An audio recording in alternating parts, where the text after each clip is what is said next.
अस्सलाम वालेकुम नाजरीन। आज की वीडियो में हम बात करेंगे कि काला जादू होता क्या है, इसकी निशानियाँ क्या हैं और किस तरह कुरान पाक की मदद से हम बड़े से बड़े काले जादू का इलाज कर सकते हैं। जादू बरहक है, इसका जिक्र तो कुरान मजीद में भी आया है। हजूर अकरम सल्लल्लाहु अलैहि वसल्लम पर भी काला जादू यहूदियों ने करवा दिया था, लेकिन उसका असर आप सल्लल्लाहु अलैहि वसल्लम के कल्बे अनवर पर नहीं हुआ। तो चलें वीडियो शुरू करते हैं।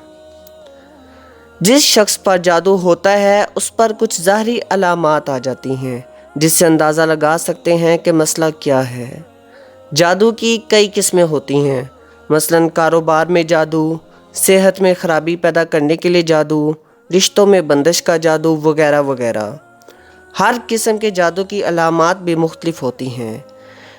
इस वीडियो में हम वो अलामात भी आपको बताएंगे जो जादू की हर किस्म में पाई जाती हैं, मसलन जिस्म में सुइयां चुभना, सही सलामत कपड़ों में कट लग जाना, ऐसी बीमारी का लग जाना जो किसी डॉक्टर या हकीम की समझ में ना आए, आँखों का सुरख हो जाना या जलन पैदा करना, सर और सीने में दर्द रहना, जिस्म में सुस्ती और बेचैनी रहना, जोड़ों में दर्द वगैरह वगैरह।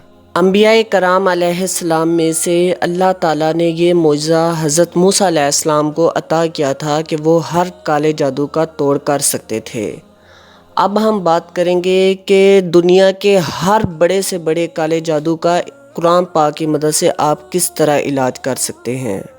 तो वीडियो स्किप ना करिएगा, क्योंकि हो सकता है स्किप करने से आपको कुछ भी समझ में ना आ सके। पहली बात तो ये है कि जो शख्स 5 वक़्त की नमाज अदा करता है और अल्लाह ताला के ज़िक्र में मशगूल रहता है, उस पर काले जादू के असरात नहीं होते। और रोज़ाना चारों कुल की तस्बीह पढ़ कर अपने ऊपर फूंक मार के सोना चाहिए, तो फिर भी काले जादू के असरात नहीं होते। लेकिन अगर फिर भी आपके घर में इस काले जादू की वजह से परेशानियां हैं, तो आप अपने घर को अच्छी तरह से देखें। हो सकता है कहीं आपको छोटे छोटे बुत पड़े मिलें जिन पर हो सकता है सुइयां चुभी हों, या फिर ऐसे तावीज़ लिखे हों जिन पर काले जादू के असरात हों। तो आप एक बार ये अमल ज़रूर करें, यकीन माने कि आपके घर में तमाम खुशियाँ वापस आ जाएंगी और अल्लाह ताला की तरफ से बरकत होगी। ये अमल अगर घर का कोई फ़र्द करेगा तो ज़्यादा बेहतर रहेगा। अगर आपके घर में कोई हाफ़िज़ कुरान मौजूद है तो ये अमल करने में आसानी रहेगी। याद रखिए कि इस अमल के दौरान आप किसी भी दूसरे शख्स से गुफ्तगू नहीं कर सकते, लिहाजा ये अमल करने के लिए वो वक्त इस्तेमाल करें जिसमें आपको कोई भी परेशान ना कर सके। जब आपने ये अमल शुरू करना है तो इसके लिए कुछ बातों का ख्याल करना ज़रूरी है। सबसे पहले आपने वज़ू करना है और अपने ज़हन में से तमाम बुरे ख्यालात निकाल देने हैं। उसके बाद आपने 1.25 किलो बड़ा गोश्त अपने सामने रखना है और उसके ऊपर 1 शटाक काली मिर्च फेंक देनी है और 1 चुटकी ज़ाफ़रान की फेंक देनी है और गोश्त को ढाँप के रख देना है। जब आपने तिलावत शुरू करनी है तो आपने 313 मरतबा सूरत मुज़म्मिल का विर्द करना है।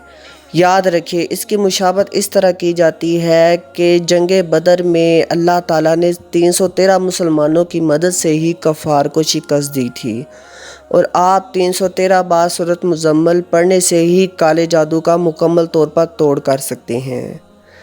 याद रखिए कि जैसे जैसे आप सूरत मुज़म्मिल पढ़ते जाएंगे आपका ज़हन भारी होता जाएगा और कोई भी शैतानी ज़हन या शैतानियत जो आपके इर्द गिर्द घूम रही होगी वो आपको इस अमल को करने से रोकेगी। जब आप तकरीबन 250 मरतबा सूरत मुज़म्मिल का विर्द कर लेंगे तो ऐसा महसूस करेंगे जैसे आपके सर पर किसी ने मनोवज़न रख दिया हो, क्योंकि उस वक्त शैतानियत पूरी तरह आप पर असर अंदाज होती है और आपको ये अमल मुकम्मल करने से रोक रही होती है। तो जैसे ही आप सूरत मुज़म्मिल का विर्द पूरा कर चुके होते हैं तो आप एक नज़र अपनी गोश्त पर दौड़ाइएगा। अब मैं आपको बताता हूँ कि आपने गोश्त क्यों रखा था। आप देखेंगे कि गोश्त जो है جس پر زعفران اور کالی مرچ ہم نے پھینکی ہوتی ہے وہ مکمل طور پر کالا ہو چکا ہوتا ہے، کیونکہ وہ تمام کالا جادو اپنے اندر جذب کر لیتا ہے۔ اب اس کے بعد آپ نے کرنا کیا ہے؟ آپ نے فجر کی نماز ادا کرنی ہے، اور جب ہلکا ہلکا اجالا ہو رہا ہوتا ہے تو آپ نے اس گوشت کو قبرستان لے کر جانا ہے اور کسی درخت کے نیچے پھینک دینا ہے۔ یاد رکھیے کہ جب آپ قبرستان جا رہے ہوتے ہیں تو مختلف آوازیں، مختلف شیطانیت آپ کو پیچھے سے بلا رہی ہوں گی۔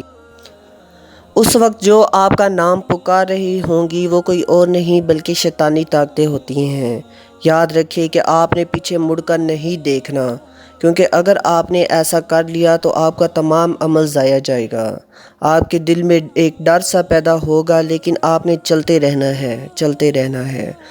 جیسے ہی آپ وہ گوشت کسی درخت کے نیچے قبرستان میں پھینک دیتے ہیں تو یقین کریں شیطانی طاقتیں آپ کو پکارنا بند کر جائیں گی، اور آپ بالکل ہلکا محسوس کریں گے خود کو، اور تمام مصیبتیں اور پریشانیاں آپ کے گھر سے دور ہو جائیں گی۔ کالا جادو مکمل طور پر ختم ہو جائے گا، اور اللہ تعالیٰ کی طرف سے برکتیں نازل ہوں گی۔ میری یہ دعا ہے کہ اللہ تعالیٰ ہر مسلمان کو شیطان کے شر سے بچائے۔ مہربانی کر کے اس چینل کو سبسکرائب کر دیں اور بیل آئیکن دبا دیں تاکہ مزید آنے والی نئی ویڈیوز آپ کو بر وقت مل سکیں۔ شکریہ۔ اللہ حافظ۔